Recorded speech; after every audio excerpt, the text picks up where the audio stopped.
Parshas Tzav. The Parsha begins, Vaydaber Hashem Moshe lemor. Hashem said to Moshe, saying, Tzav es Aharon v'espanav lemor. Command Aaron and his sons, saying, Zos Taras Olah, this is the law of the Olah. The Olah is the burnt offering, the offering that was completely consumed, unlike those korbanos that were either eaten in part by the Kohanim or were eaten even by the Baalim, by those who brought the sponsors, if you will, the individual sponsors of the offering. And then the verse continues saying, this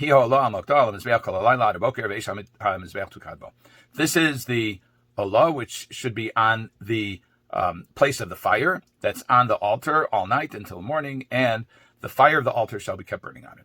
So a question arises, why here, of all places, why here does the Torah says, Tzav es Aharon v'espanav lemor, command Aharon and his sons, saying, they're the Kohanim.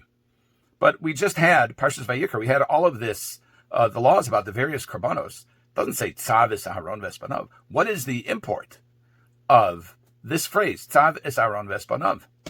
So Rashi does not ask the question, but he gives an explanation. He says, Ein Tzav elo lashon ziruz miad uludaros. Tzav is a language of encouragement, you might say urging, of prodding, of motivation. A zariz is someone who acts with determination. So, miyad uludaros. So this is to give a sense of urgency and encouragement in real time, immediately, and also for future generations. Amar Reb Shimon, this is Rashi continuing, quoting Reb Shimon, Biyoser tzorach hakosel lezares makom sheyesh bo chisaron kis. It is especially important for the Torah to encourage the performance of a mitzvah where there is the potential for a loss of money. So monetary loss. So what kind of monetary loss is there? The Kohanim don't pay for these korbanos out of pocket. Korbanos are either sponsored by an individual, or they're korbanos tzibur, or they're brought on behalf of the congregation, and they come from communal funds. So Rashi's explanation kind of makes the problem a little bit murkier. What kind of loss of money are we talking about? And why is that an issue for Kohanim, who are not personally responsible to pay for korbanos? So, we also have a question. Rav Schwab asks this question in his commentary Ma'i on the Torah, Ma'i on Beis HaShoeva, and he says, why is this specifically something that requires also encouragement or urging for future generations?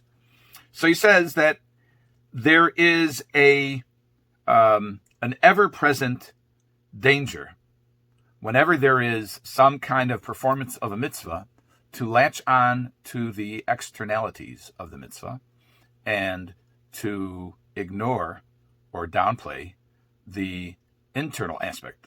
What do I mean by that? In other words, there's external performance, but then, especially when it comes to korbanos, the essential aspect of a korban is kavanas halev, is the intention, whether it's to do tshuva or as thanks. It's a vehicle by which an individual can become closer to the Almighty, which some say is implicit in the word korban, which has the root of kufresh beis, which means korev, which means to get closer. It could mean to bring the animal close, but it also means the individual. Rav Schwab says this goes back, this tendency to view the externalities as the essential and to give less, attribute less significance to what's going on inside an individual's consciousness, goes back to Cain and Hevel.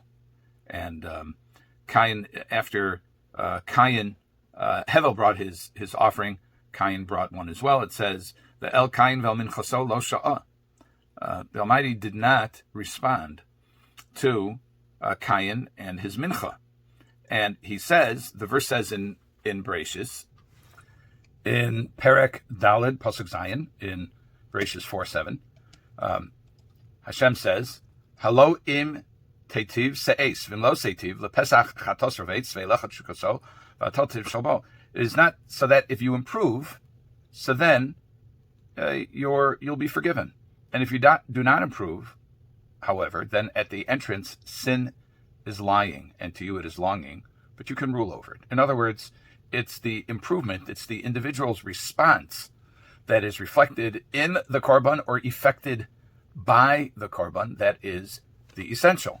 And this sense of the performance, the externality, taking first place is problematic. We see this throughout the Nevi'im, the prophets as well. When Shaul is commanded to wipe out Amalek, including the animals, he leaves some. And Shmuel chastises him.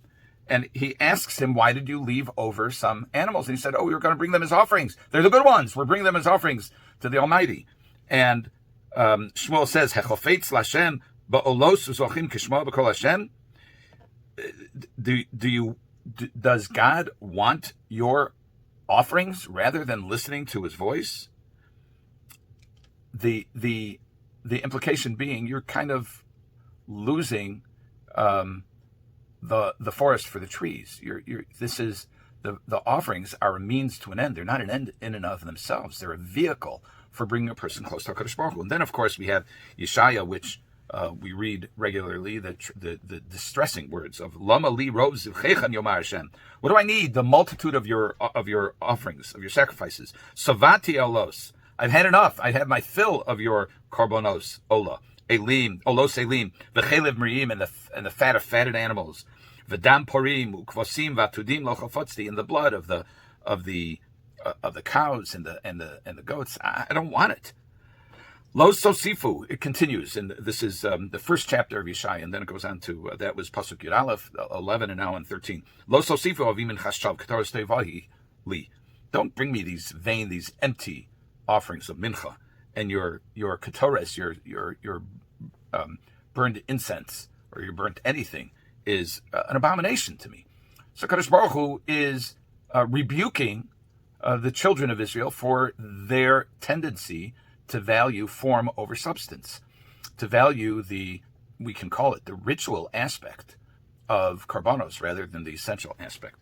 But then Rav Schwab observes that this kind of flipped at the time of the second temple, the Bayis Sheni, where the prophets were chastising the Bnei Yisrael, the Jewish people, for bringing inferior product on the altar. Magishim al mizbechi. This is in Malachi.